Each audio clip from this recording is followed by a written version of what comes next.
Welcome to another episode of China Update, where I provide you guys with the most up-to-date political, economic, and geostrategic analysis on the world's number 2 economy. My name is Tony. Let's jump in.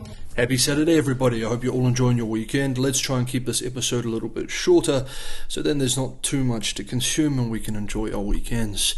Okay, first up, US President Joe Biden is currently in South Korea and will soon be in Tokyo, Japan for a short East Asian tour of allies in the region. As we have discussed earlier this week, China will be front and center in discussions, and it's anticipated that the US and Japan will release a joint statement on Monday, this coming Monday, with much stronger language regarding regional security generally and Taiwan policy specifically than we have seen in the past, especially from Japan.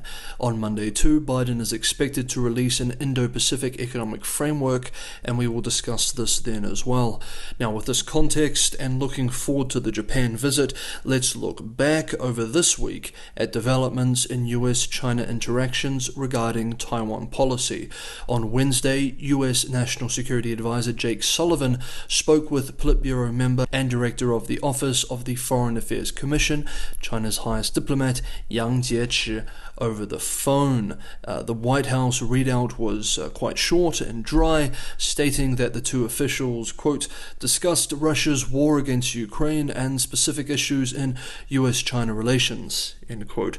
The Chinese readout and state media coverage was longer and deeply focused on one particular issue: Taiwan. Quote, the Taiwan question is the most important, sensitive, and core question in China-US relations, Yang stressed. However, recent US actions and statements on the Taiwan question are quite different, said Yang, noting that the US side persists in playing the Taiwan card and goes further down the wrong path.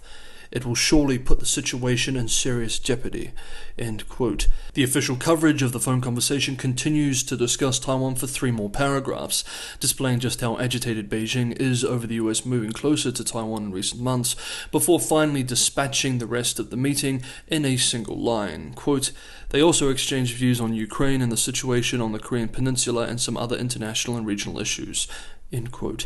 The same day, the US Department of State formally submitted to the World Health Organization that Taiwan should be admitted to the World Health Assembly as an observer. Now, that's US-China. Now let's bring in Japan too, America's most important, though not closest, which is Australia, ally in the Asia-Pacific region. Beijing is not happy about the above-mentioned anticipated US-Japan joint statement on Taiwan and regional security issues generally, which is reported by Japanese media to include language like, quote, deter China in the Indo-Pacific region, end quote. This week, People's Republic of China Foreign Minister Wang Yi held a virtual meeting with Japanese Foreign Minister Yoshimasa Hayashi. During the exchange, Wang expressed, quote, Japan's negative moves on Taiwan and other issues involving China's core interests and major concerns have become prominent. Some political forces have discredited and attacked China for no reason, seriously damaging mutual trust and shaking the foundation of bilateral relations, end quote.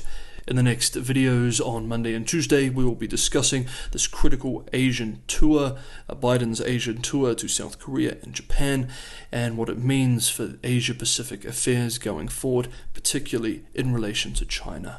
Hey guys, if you enjoyed the video, don't forget to hit the like button, and for anyone who wants to go the extra mile, Patreon and Buy Me a Coffee links are in the description below, or you can check out China Update merch as well, that's down there as well. As always guys, thank you so much for your ongoing support. Okay, next up, the Chinese economy, and we now have a fairly well-rounded idea of the economic fallout of the Shanghai lockdowns for the financial megacity in the month of April. Of course, the human cost is impossible to calculate, and we will not attempt to do so here. According to the city's Statistics Authority, April industrial output in Shanghai plummeted 61.6% from the same month a year earlier to $20.2 billion US. Of course, this is in RMB. Some argue that the drop was much worse and that the official data has massaged some of the worst data points. At any rate, it's not looking good.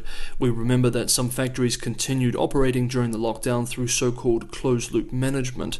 The total retail value of consumer goods sold in Shanghai plunged 48.3% in April as well. Okay, while we're looking back at economic damage, let's end today's video with the housing sector performance this year to date.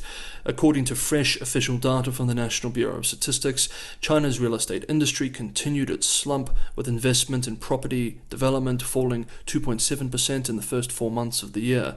This represents the first year-on-year decline since the COVID outbreak emerged in Wuhan 2 years ago in 2020.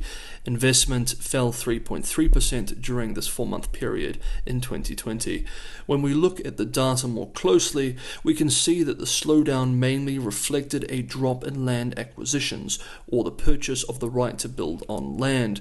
This is a right that is sold by local governments and is a critical source of local government revenue, as we've discussed many times in past videos. In the first 4 months, developers bought 17 million square meters of land, down 46.5% year-on-year. New construction area declined 26.3%. New residential construction dropped 28.4%. Of course, housing sales have been hit the worst, as we have seen. Housing sales have been declining for 8 consecutive months now, plunging by 10% or more every month since August 2021, despite repeated efforts by local governments to encourage demand through policy easing. As we have said over and over again, however, the demand is low due to the collapse in confidence, and this is what keeps a bubble inflated.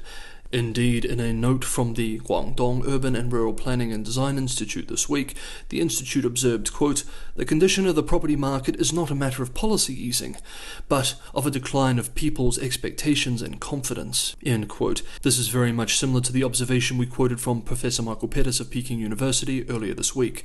According to the National Bureau of Statistics data, from January to April, the sales area of commercial and residential properties declined 20.9% year-on-year, with residential home sales down over 25%.